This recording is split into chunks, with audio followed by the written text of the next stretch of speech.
Ahoj u dalšího dílu Blind Child. Dneska ho točím sám, protože parťák Roman je po operaci, tak doufám, že se brzo uzdraví.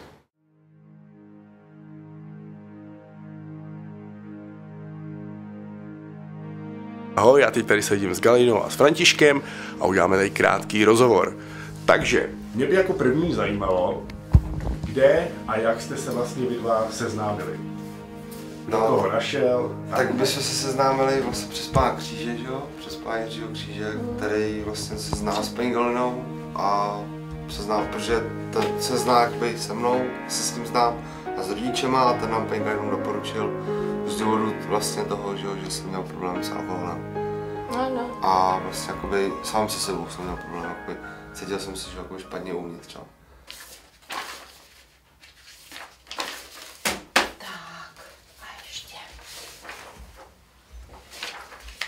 Jaký? Červený,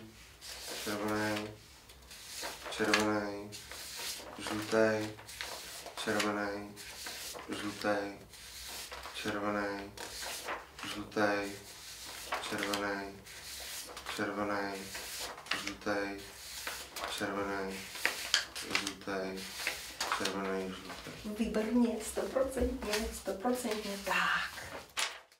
A už v únoru asi, roka 2012, No. my s sebou začali, ale začali úplně jinou formou, protože ty barvy, poznání barvy, to už přišlo až potom, protože my jsme začali psychologii, alkoholem řešili ten problém a barvy přišly už prostě jako rozvinutí sama sebe a jako intuice, aby v životě věděl, co chce, k čemu se směřoval a tak. Takže tím pádem známe se od února 2012. 2012, zelená, žlutá. Dvě chyby, protože po sobě bylo hodně zelených, tak na konci na tu modrou ty jsi říkal taky zelená a jednou na začátku ty jsi říkal na modrou, na zelenou modrá. Takže tady dvě chyby. Tak odpočíváme. Mrkej.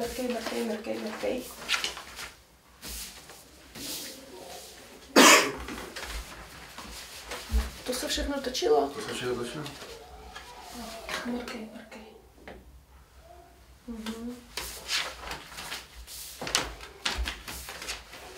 Já jsem měl minulé prasklou žilku potom. Prosím? Co jsem tady byl, tak minulé praskla žilka ve oku. Žilka, proto říkám přestávky. Jakmile tě to začíná, je to hodně namáhavé. A ty bych se ještě zeptal, Franty, jakoby, no a jaká je Galina? Jo. Přísná? Ne, vůbec. Paní Galina je taková prostě, že na vás pozná, když lžete. Hlavně to je takový můj problém, protože já jsem takový zatloukač trošičku. A vlastně paní Galina, už jenom když si ji podíváte do očí, tak prostě vidíte, když si do ní koukáte, že ona vám vleze jakoby úplně hluboce. Když se spolu soustředí do očí, tak úplně člověk cítí, jak vám projíždí celé tělo. To je pravda. A nezapře člověk nic asi před paní Galinou, nebo si občas se mi to podařilo párkrát, ale já myslím, že paní Galina to jako vždycky přišla.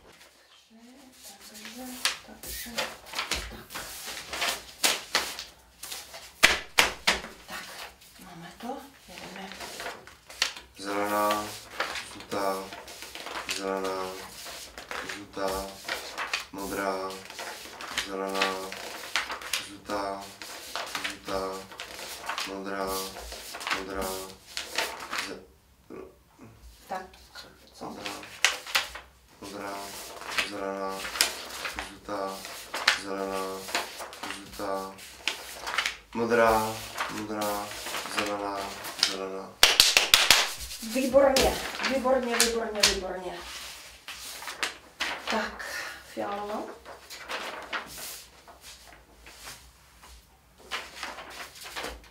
Já bych si ještě ptal jakoby poslední otázku. A to je, kam to vlastně jakoby teď bude směřovat. Takže teď jste říkali, že spolupracujete třeba 2 roky.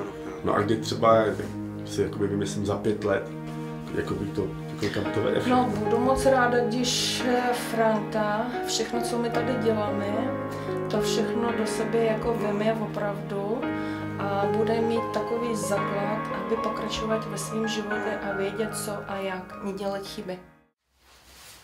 Píšník už se Ano, to modrá a pak tam žlutou. A teď to žlutá.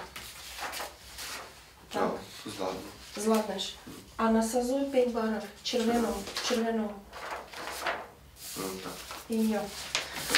Tak, teďko budeš mít to těžký, ale zvládneš to.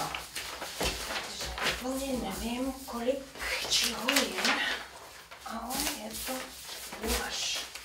A musíš ho rozložit. Tak. Červená, zelená, žlutá, zelená, fialová, zelená, červená, žlutá, modrá, červená, zelená, fialová, modrá, červená, fialová, zelená, červená, zelená, žlutá, zelená, fialová, červená, modrá, červená, žlutá, modrá, žlutá, fialová,